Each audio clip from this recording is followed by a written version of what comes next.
Shalom. First and foremost, I want to start off by giving all praise, honor, and glory to Yahweh, Ba'ashem, Yahushai, Ba'ashem, Chakudash, double honors to the elders, apostles, great Muslim, that were well, peace and blessings to the elect of Israel. Shalom and above all, back at it with another through the spirit and power of Yahweh, Ba'ashem, Yahushai, Lord willing, this video was edifying. Alright, and this is another way of seeing the signs of the times, man. Okay? Because it was prophesied that there would be earthquakes.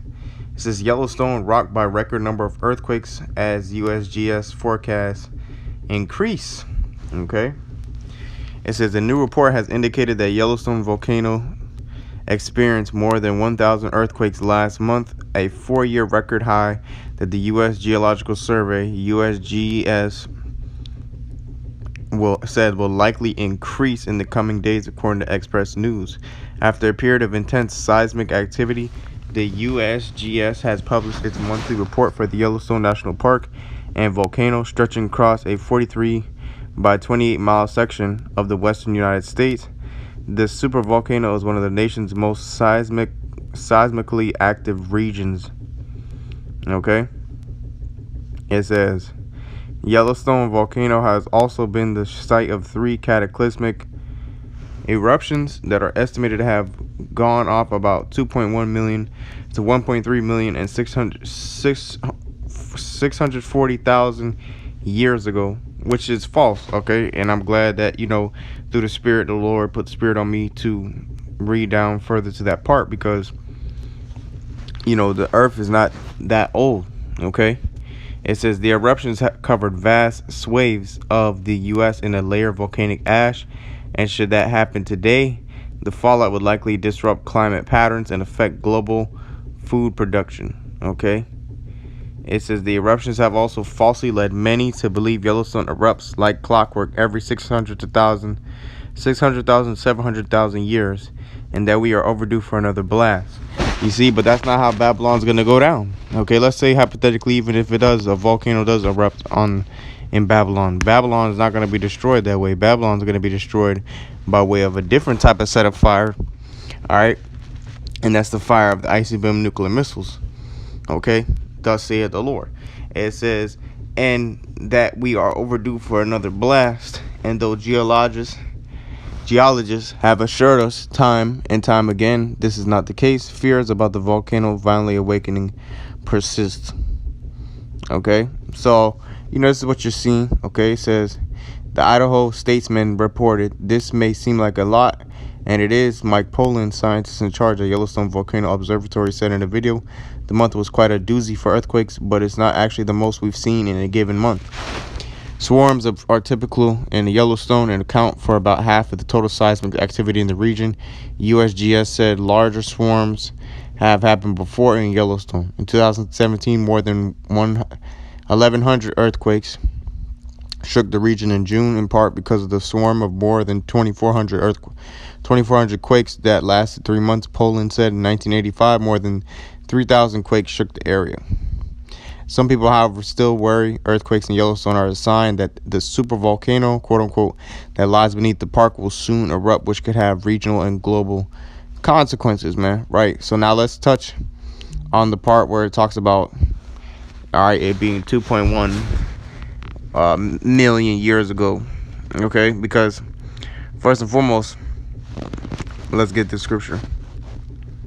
The second Ezra chapter 14, starting at verse 11. It says, for the world, I'll start it from the top actually. Second Ezra 14, starting at verse 1. And it came to pass upon the 3rd day that I sat under an oak, and behold, there came a voice out of a bush over against me, and said, Esdras, Esdras. And I said, here I am, Lord. And I stood up upon my feet.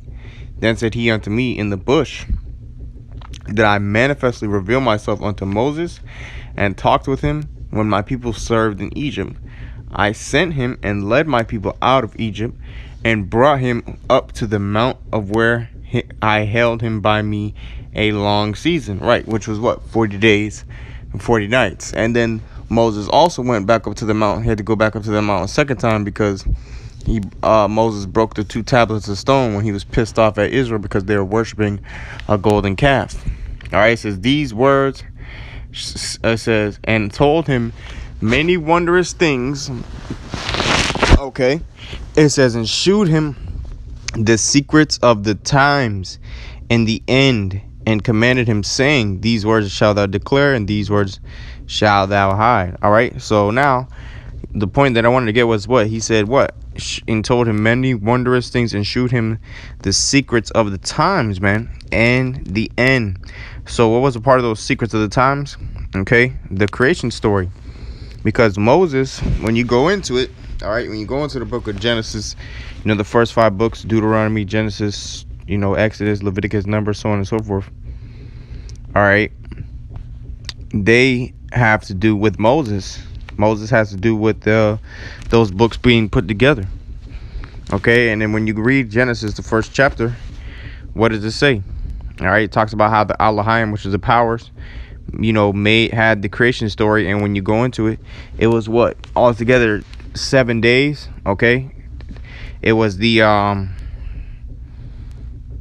Genesis 1:31. It says, and the power saw that everything that they had made, and behold, it was very good. And the evening and the morning were the 6th day. But that 6th day really represents 6,000 years. Okay, because each day represented 1,000 years. All right, because that's the time frame, all right, for the Heavenly Father in the heavens. Okay, 1,000 years is as 1 day. Okay, so this Genesis 2:1, thus the heavens and the earth were finished, and all the host of them. And on the 7th day, which is the 7,000 year, the Elohim, or the powers, ended their work which they had made, and they rested on the 7th day from all their works which they had made. Okay, yeah, so the 7,000 year.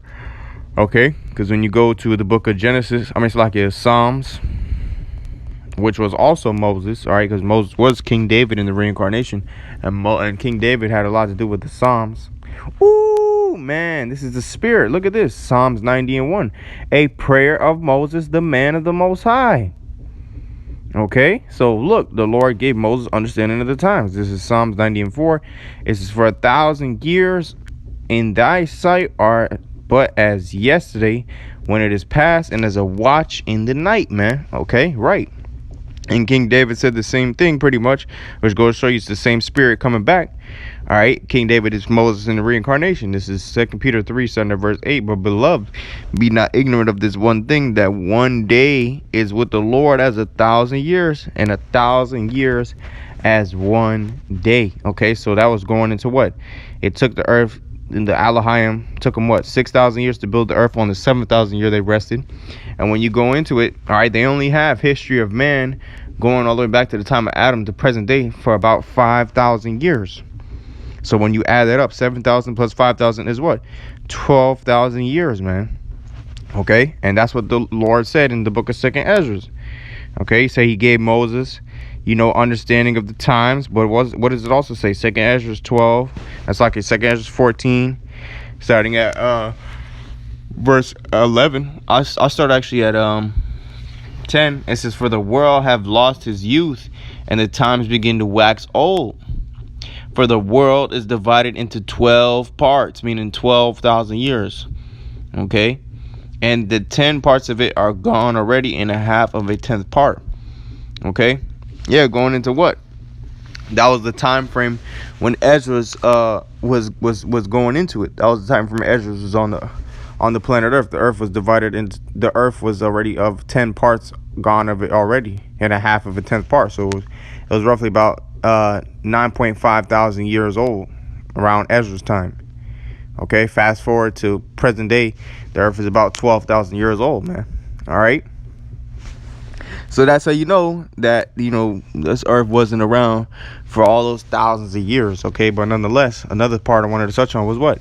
The record number of earthquakes, man. Okay, which an earthquake has to do with when the tectonic plates, all right, which is beneath the Earth's crust, starts to shift. All right, and that causes things on top of it to quake. Okay, kind of like, let's say you build you know, you have a table, all right, and you put your stuff, your instruments on top of the tablecloth, but you start to move that tablecloth back and forth, and you're wiggling or rattling that tablecloth, the stuff on top of it is going to shake. So it's the same concept pretty much with an earthquake. All right, and this is biblical prophecy. The Lord told us that these things will happen, all right, in the end. Okay, and guess what? You know, when the Lord comes back and the missiles hit this earth, along with destruction from the chariots, this earth is going to reel to and fro like a drunkard. All right, this is Isaiah 29:6. It says, "Thou shalt be visited of the Lord Yahweh of hosts with thunder, and with earthquake and great noise, with storm and tempest, and the flame of devouring fire. It's like a devouring fire, man." All right, yeah. Okay, so that's a way of the Lord's visitation, the earthquakes, man. So we know that the Lord, he's visiting the earth which he made. Goes to show you what? That we're at the end. Okay, let's get another one. 2 Ezra chapter 9 and verse 1. And he answered me then and said, "Measure thou the time diligently in itself. And when thou seest part of the signs which I have told thee before, then shalt thou understand that at the very same time wherein the highest will begin to visit the world which he made." So what's a part of those signs? Verse 3. "Therefore, when there shall be seen earthquakes and uproars of the people in the world." Okay, so a part of those signs is earthquakes, man. That's a part of the Lord's visitation. As well, we're seeing uproars of people in the world. People in many different countries are coming up against their governments. That's uproars. Okay, then thou shalt well understand that the Most High spake of these things from the days that were before thee, even from the beginning. For like as all that is made in the world hath a beginning and an end, and the end is manifest. Okay. It says, "Even so, the times also of the highest have plain beginnings and wonder and powerful works and endings and effects and signs," man. That's right. It says, "And everyone that shall be saved and shall be able to escape by his works and by faith whereby ye have believed shall be preserved from the said peril, and shall see my salvation in my land and within my borders, for I have sanctified them for me from the beginning," referring to the elect. The elect, the Lord is going to put the Spirit on the elect to have that faith and that works to get out this place, man. Because that's what you're going to need. You're going to need your faith and your works, man. Okay? So that's the point. But what was those part of those signs? Earthquakes, man. And this goes to show you that we are at the end. All right, this is the end, man. Matthew 24, starting at verse 3, and he sat upon the Mount of Olives. His disciples came up to him privately, saying, "Tell us, when shall these things be, and what shall be the sign of thy coming and of the end of the world?" Meaning the present age of this world, which is Esau, Edom's rulership. All right, and Yahushua said what? Matthew 24 and verse 7. "For nation shall rise against nation, and kingdom against kingdom, and there shall be famines and pestilences and earthquakes in diverse places. All these are the beginning of sorrows," man. So this goes to show you that this is it, man. All right, Babylon is finished. Okay, we're at the end of this place. Mark chapter 13, starting at verse 8. It says, "For nation shall rise against nation, and kingdom against kingdom, and there shall be earthquakes in diverse places, and there shall be famines and troubles. These are the beginnings of sorrows," man. That's right. Okay, you get another one. Book of Luke.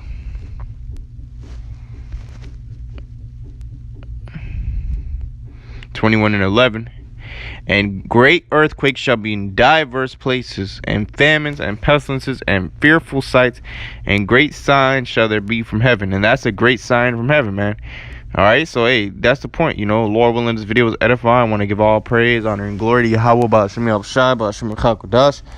Double honors, zeals, and apostles, great mills, and well. Peace and blessings to the elect of Israel. Shalom, and above all, we're at the end, man. All right, it's time to get right and understand what the will of the Lord is, man. You know, Shalom, and above all praise to Yahweh Shemel Shai.